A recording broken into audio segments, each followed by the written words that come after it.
Jesus Christ. You will know pain! Swift death! I will bathe this world in blood!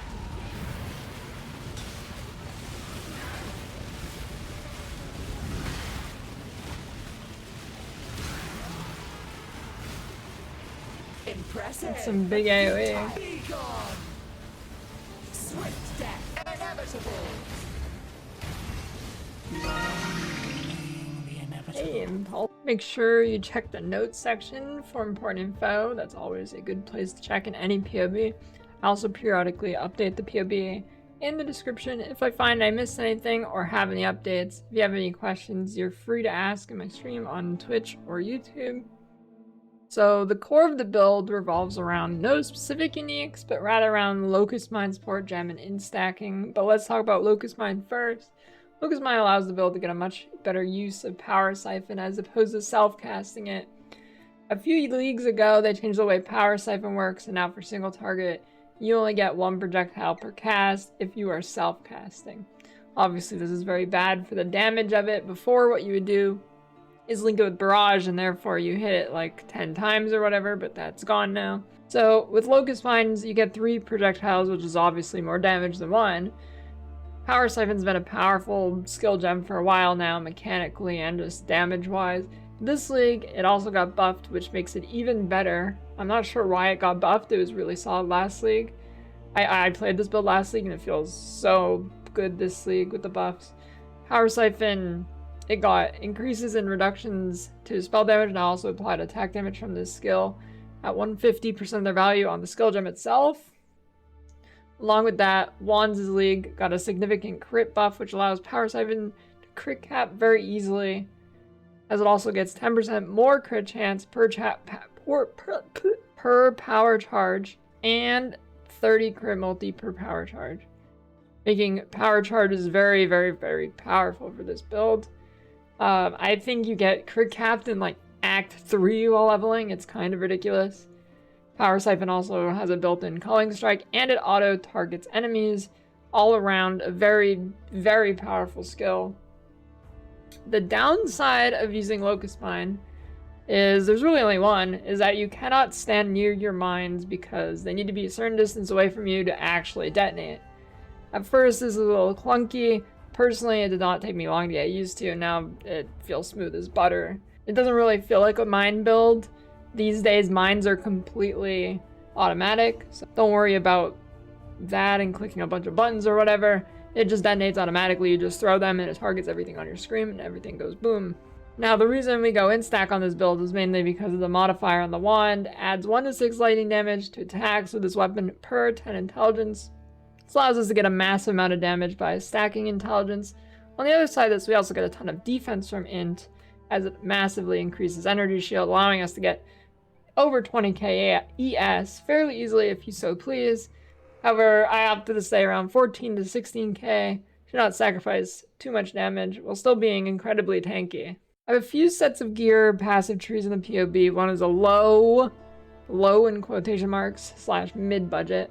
Now, keep in mind, this version is not a league starter, and it does require gear to already be crafted, so it's not truly low budget. I just mean in context of the build itself. You can probably make it very smooth with around 10 divs if you have decent game knowledge, but if you don't, it could take several dozen. The low / mid-budget set utilizes Merlin's Fallacy as a budget option for an amulet, getting massive amounts of crit multi. This means the tree will have to pick up some more crit chance, as Merlin's has a big minus multiplier on it. It also has a few thousand less ES, but is still plenty tanky. The gear in this set, in the mid-budget, is very close to what I actually have in-game. If you're going for this version, make sure you also have enough crit chance. The other version is the high-end, with the Simplex Amulet, with increased attributes, increased intelligence, and increased damage per 15 int.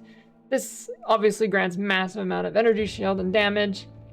It also allows us to not worry about crit as much as we do with Merlin's, as crit cap without Merlin's is a complete joke, super easy.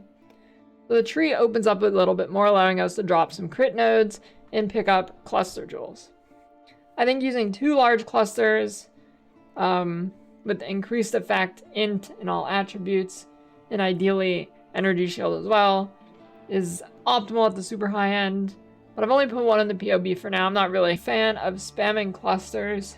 I also have included a gear set / tree using Mage Blood. However, I didn't spend too much time optimizing that, as I don't really care to farm a Mage Blood for 99% of builds I play, so it's probably not the best setup. Offense, I already went over offense mostly when talking about the core of the build, so I'm just going to go over defense.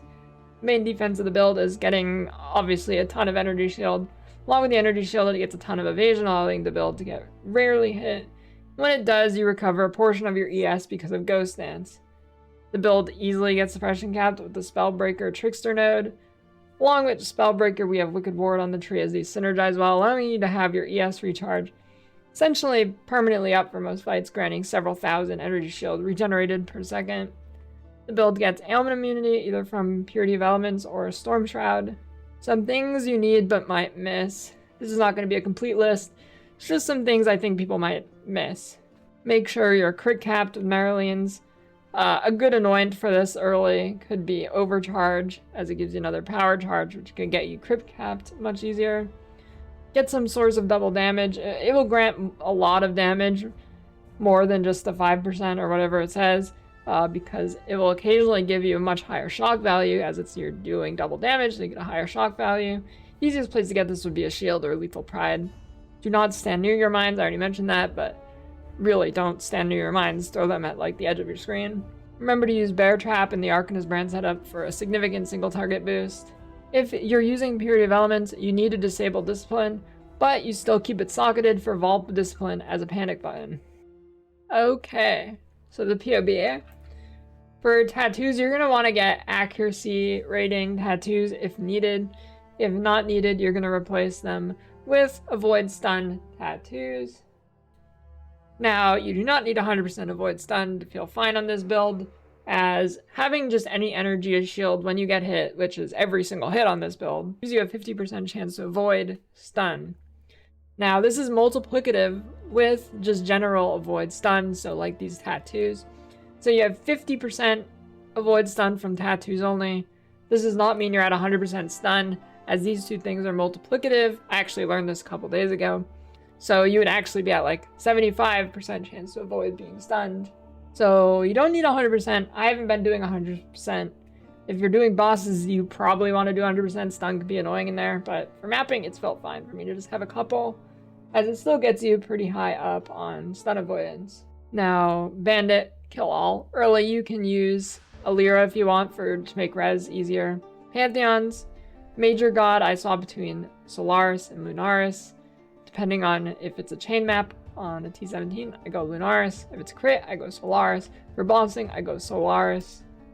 Minor God, Ralakash, it makes me not have to worry about bleed. Basically just out-regen it, it's not a problem. Now, for leveling, I have not included leveling trees in this one because it's going to be a completely different build. And it's already done. You can just follow Jung's League Start PoB, and that has leveling trees in it. And then you swap to this PoB once you have the int and ES gear ready. The notes section, make sure you check this out. I might add more, I might not. Here I've included map mods, a lot of people ask, so I've included map mods this time. The regex I've included is what I use in hardcore, so it probably includes a lot of stuff you can run for sure in softcore. So I've included mods you absolutely cannot run. This build is really, really good for mods. I can run most T17 mods. It usually only takes me like 5C to roll T17 maps at this point. Most stuff just does not affect the build. That being said, I try and stick to 2 or 3 damage mods max. Also, something you can do is add Series Reflection is a good shield early. If you don't want to craft your own shield, it's a good, pretty budget option. And I don't use it all the time, but I swap it in on maps with vulnerability on T17s, just to make sure if my flask goes down for curse effect, I'm not getting owned by physical damage. I've also included mini crafting guides for every item in mid and low budget, and high budget and beyond I did not do every single item because it is very similar to the other ones. You just have like an extra stat. If you're at that high budget, you can probably figure it out. Skills section. Standard setup here, I've included there's 2 skill sets, one with no purity of elements and one with purity of elements. I think going purity of elements is the play.